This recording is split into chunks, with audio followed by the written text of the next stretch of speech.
avoir cet habit-là d'un avocat. Il s'habille en toge noire avec... oh Jésus, merci. Je me rappelle de la vision du pasteur. Ça me vient en tête tout de suite là quand je parle de l'avocat. Peut-être le Seigneur savait qu'on allait parler de l'intercession. Le pasteur avait vu qu'on portait une toge noire comme la toge d'un avocat. Voilà pourquoi quand nous lisons l'écriture aux Hébreux, il s'agit ici de notre Seigneur Jésus-Christ. Il dit ceci, c'est aussi pour cela qu'il peut sauver parfaitement ceux qui s'approchent de Dieu par lui, étant toujours vivant pour intercéder en leur faveur. Nous allons entrer en profondeur de ce verset. On dit que tous ceux qui s'approchent de Dieu, le Seigneur étant vivant, il intercède pour leur salut. Là, nous comprenons, bien aimé l'Église de Dieu, que la mission de notre Seigneur Jésus-Christ, pour le moment, c'est l'intercession. Il y a Dieu, il y a le Saint-Esprit, il y a notre Seigneur Jésus. Et chaque divinité a une mission bien déterminée. Et la mission du Seigneur Jésus, la Bible dit qu'il intercède pour le salut de ceux qui s'approchent de Dieu. Un jour, un homme de Dieu, il souffrait dans ce monde. Il était tabassé, il était caillassé. On le lapidait. C'était fort dans son corps. Le sang coulait. On l'insultait. Chacun qui venait à gauche, il prenait une brique, il frappait à la tête et il était tombé. Malgré qu'il était tombé, on continuait toujours à le lapider. Il n'avait pas pitié, ces gens ici, ces juifs. Il n'avait pas pitié. Et là, nous parlons de l'homme d'Étienne. Malgré cette souffrance qu'il avait dans son corps, il pleurait. Et la Bible dit, il leva ses yeux, il regarda au ciel. L'Écriture dit qu'il a vu le ciel ouvert. La souffrance dans le corps, le ciel ouvert, les pleurs dans ses yeux, mais le ciel ouvert. Il n'était pas seulement ouvert, mais il a vu une vision avec ses propres yeux. Il voit Jésus qui était à la droite de Dieu, debout à la droite de Dieu. Et c'est là ceux qui avaient essayé de le fortifier, que non, malgré que je peux mourir dans ce corps, j'ai l'assurance que j'ai vu le Seigneur. Il est là à la droite de Dieu. Je l'ai vu. La souffrance ici est passagère. Mes yeux ont vu le Seigneur. Il est debout à la droite de Dieu. Il intercède pour moi. Voilà notre assurance, bien-aimée. Nous avons cette assurance-là.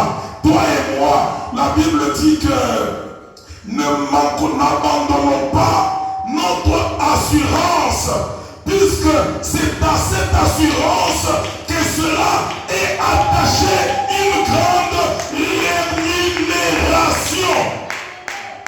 La rémunération n'est pas seulement le fait d'avoir beaucoup d'argent dans ce monde. L'assurance à laquelle est partager notre rémunération. La véritable rémunération, c'est voir le ciel ouvert, c'est voir Jésus-Christ, c'est aller s'asseoir avec lui. Voilà l'assurance que nous devons avoir. Un intercesseur, c'est quelqu'un dont la vie n'est pas facile. Nous avons essayé de donner les critères d'un intercesseur. Nous avions d'abord commencé par parler, selon la parole de Dieu, que selon la doctrine, c'est tous les chrétiens, c'est tous les élus de Dieu, c'est tous les disciples qui doivent être des intercesseurs. Voilà pourquoi la Bible dit, c'est l'apôtre Paul qui dit, il dit que priez les uns pour les autres. C'est-à-dire intercéder les uns pour les autres. Il n'a pas dit, vous l'équipe d'intercession, intercédez pour celui-là. Mais il a déclaré à l'église, il a dit, priez les uns pour les autres. Pourquoi est-ce que nous avons une minorité de personnes aujourd'hui pour l'intercession? C'est puisque les gens ne craignent pas Dieu. Les gens ne marchent pas dans la volonté de Dieu. Tu ne peux pas être associé aux prières intenses pendant que ta vie, c'est une vie qui n'est pas en conformité avec la parole de Dieu. Tu vas détruire, tu vas bloquer, tu vas tout chambouler, tu vas tout détruire. Lorsque nous allons prier que le Seigneur puisse agir, peut-être comme ta vie c'est la vie qui est mauvaise, tu peux être animé d'un esprit de la sorcellerie. Alors que nous prions, toi tu prendras nos requêtes afin de les détruire. Voilà pourquoi notre recommandation, notre qualité d'un intercesseur, l'intercesseur doit avoir la vie de sanctification. Un intercesseur, c'est une personne, c'est un disciple qui a la vie de sanctification. Et là, nous voyons dans Psaume, soyez peu rapide puisque nous aurons à lire et nous passons. Psaume 24, versets 3 et 4. Psaume 24, versets 3 et 4, et nous lisons au nom de Jésus. Amen. Qui pourra monter à la montagne de l'Éternel? Merci Seigneur. Qui s'élèvera jusqu'à son Dieu saint? 4. Oui. C'est lui qui a le main innocent et le cœur pur. C'est lui qui délivre pas son âme au mensonge. Amen. Et qui ne jure pas pour tromper. Merci Seigneur. 5. Non, arrêtez-vous à 4. Voyez, qui pourra monter à la montagne de l'Éternel? C'est-à-dire quoi? Lorsque nous intercédons, nous quittons la sphère terrestre et nous montons à la montagne de l'Éternel. Nous quittons la sphère naturelle et nous montons à la dimension spirituelle. Amen. Et David pose la question. Il dit, qui pourra monter à cette montagne-là de l'Éternel? Et on a donné les caractéristiques. C'est quoi? Merci maman. Encore? Encore? Encore maman? Oh, elle est distraite. Oui ma soeur. Hein? Ah, avant de nous allons y arriver. Oh, j'acclame pour toi-même. Ça c'est un point très important que nous allons en parler ici. Un point très important. Que Dieu te bénisse.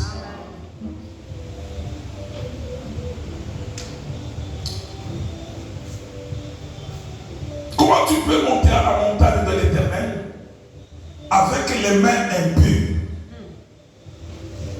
avec un cœur qui ment, lorsque tu ouvres ta bouche, même là où il ne faut pas mentir, tu mens.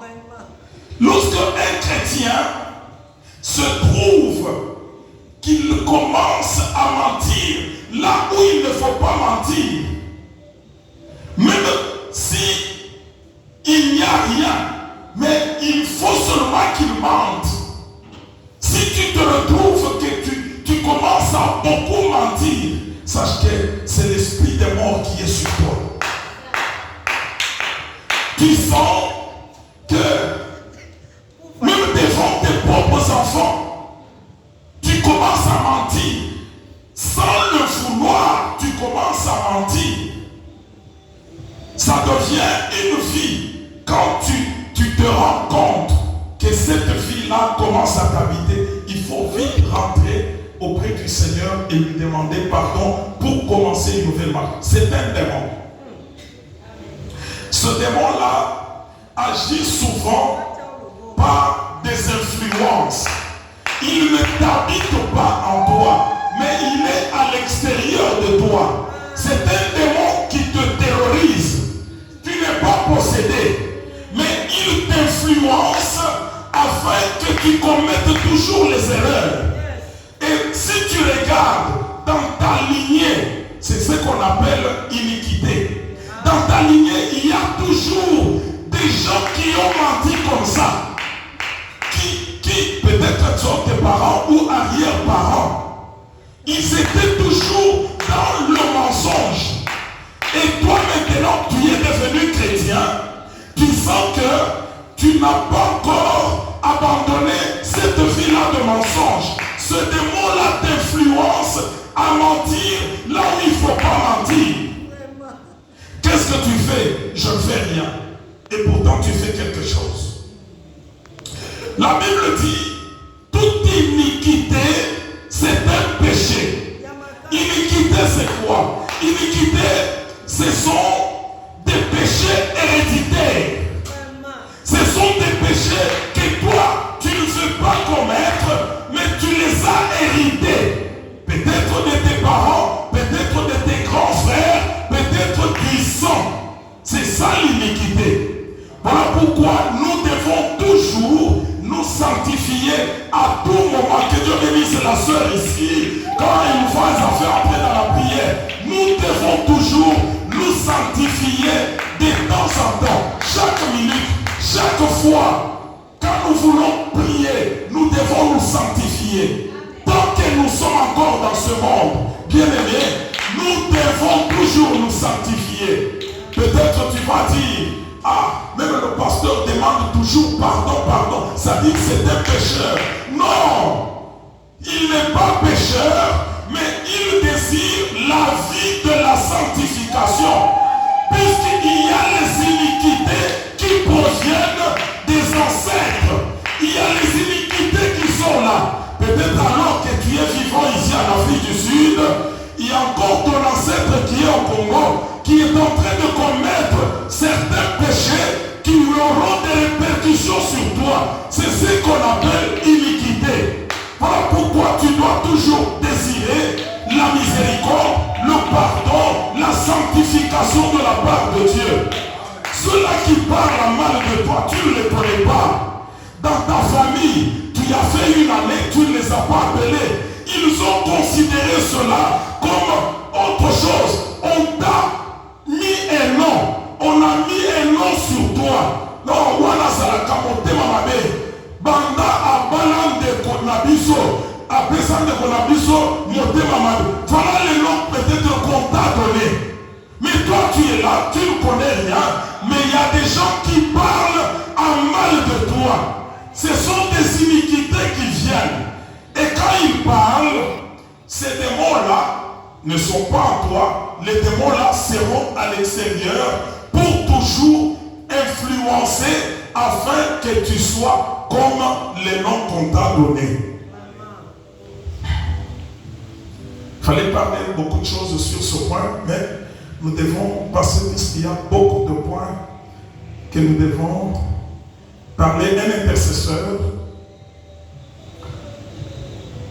c'est lui